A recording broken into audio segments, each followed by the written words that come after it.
In this video, I want to touch on a very serious and very important topic, and that is how you can go about developing a client relationship that works for both of you. Because it doesn't matter whether you're doing business coaching or life coaching or whether you're doing sports coaching even. The relationship that you have with your client must be one that works for both of you. It must be mutually beneficial. It cannot be a one-sided exploitative relationship. And it's important to establish an effective coach-client relationship right from the very beginning. Right at the start, you have to get this up front. Because you see, many clients are going to have mixed feelings about hiring a coach.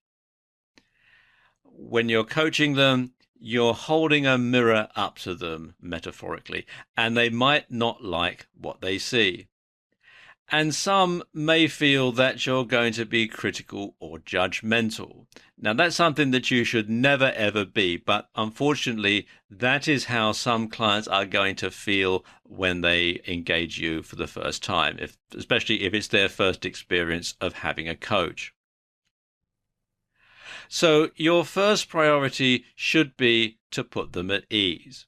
You should explain the process, and that you should tell them that your job is to empower them so that they can achieve their aims and dreams that they have for their life or for their business. And you should reassure them that you're not going to be critical and you're not going to be judgmental. You're going to take them as they are. And sometimes you have to really get inside your client's head and figure out what they really want. Because sometimes clients' objectives are confused. Sometimes they don't have a clear objective in mind. Sometimes it's something vague like, I want to be successful. Well, how? In what? Do you want to be a successful business person? Do you want to be a successful husband or wife or father? Do you want to be a successful entrepreneur? Do you want to have, do you want to be a successful Formula One motor racing driver? You have to have something specific to be successful in. So they have to be very specific. And of course, some people don't like that. They just say, well, I want to be successful. Well, define success. Well, like my next door neighbor is. Well, how's he successful? I don't know. So you do have to sometimes take the client by the hand and find out what he or she really wants. So defining what the client's objective is and how you can help them to achieve it should be your first job in establishing a coach-client relationship. And you also need to manage their expectations. You can't just simply wave a magic wand and solve all their problems, but that might be what they expect you to do. So you do have to perhaps sometimes make the client aware that you're not a miracle worker, you are just a coach.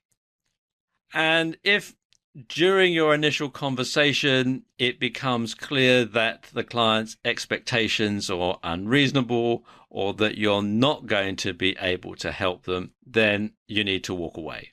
Because it must be a win-win situation for you both. Because if they've got unrealistic expectations, if they expect you to wave a magic wand and solve all their problems, be it in business or be it in life, and you're not a miracle worker because nobody is, then you've got to impress that upon them, because otherwise they're going to be disappointed, and they may be bitterly disappointed and start bad-mouthing you all over the place, and that's not a good thing to happen. So if it's not a win-win situation for both of you, then it's time to pull the plug before you've even begun.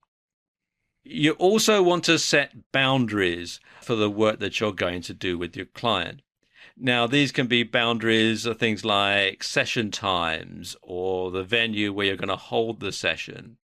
You should certainly get fees and payments out of the way. You want to make sure that they know exactly what you're going to charge and when you expect to be paid. You should have diary arrangements made, especially if you're going to do one-on-one coaching. And you should have a cancellation policy so that your client can't just simply change the date and then phone up at 5 minutes notice and say, oh, I'm sorry, I can't make it. So you want to make sure that everybody agrees as to what these things are going to be before you begin. And there are more things that you can add as well. You can also include things, particularly if you're doing business coaching, things like a confidentiality policy, ethical codes. You should work out what the contact with the client's line manager or business partners are going to be if you're doing business coaching. And you should also make it clear the work that the client should be doing in between sessions. You know, it's not going to be just you that's doing the work. They're going to have to work towards their own goal themselves. You're just going to empower them to do that. And you need to make sure that all of the parties that are involved are aware of what everyone is expected to do and what they are not expected to do. And that's very important. And you need to have a clear memorandum of understanding. So it's all written down so that everybody knows exactly where they stand. And getting everything straight at the beginning is going to avoid having any misunderstandings later on. You should also build a personal rapport with your client. Your client needs to be able to trust you and believe in you. But don't be surprised if you're subjected to a covert testing process, especially in your early sessions. That, after all, if someone is hiring you who's never had a coach before or has perhaps had a bad experience with a coach, they're going to want to satisfy themselves that you're up to the job. So don't be surprised if they're they're covertly testing you a little bit as you go on. So you want to counter that by over-delivering on your promises. So you should promise less, but deliver more, so that you exceed their expectations and provide real value for money. Another thing you have to ask yourself is this going to be right for both of you? Now, you don't have to be friends with the client, but you do have to respect each other. And you need to deal with any differences promptly and directly. And this is particularly important when you're working with a team in a business. And in that context, you want to be aware of the pocket veto that perhaps some team members might wish to use. Now, a pocket veto is where someone says yes when you ask them to do something, they agree to do something, and then after they've gone away, they say, forget it, I'm not going to do it, or they just simply don't bother to do it. And so they've effectively vetoed what you've agreed with without there being any debate or any discussion. So you do need to be aware of that. Obviously, if you're working one-on-one with a particular client, with a single client, then if they agree to do something and then they don't, well, they're only letting themselves down. But if you've got a group of people and you've got one person who perhaps isn't convinced, they may well use the pocket veto and all your work is going to be for nothing. So you have to be aware of that. And to counter that, you need to gain commitment.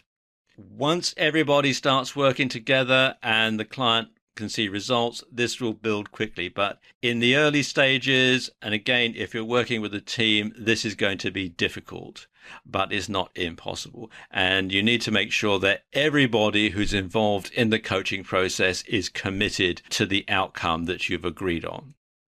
And then you need to get on with it. You need to deliver quantifiable results for the client within the agreed time frame. Because if the results are slow in coming, the client may conclude that it's all a waste of money and drop you, and you've lost a client, and it won't do your reputation in business any favors at all.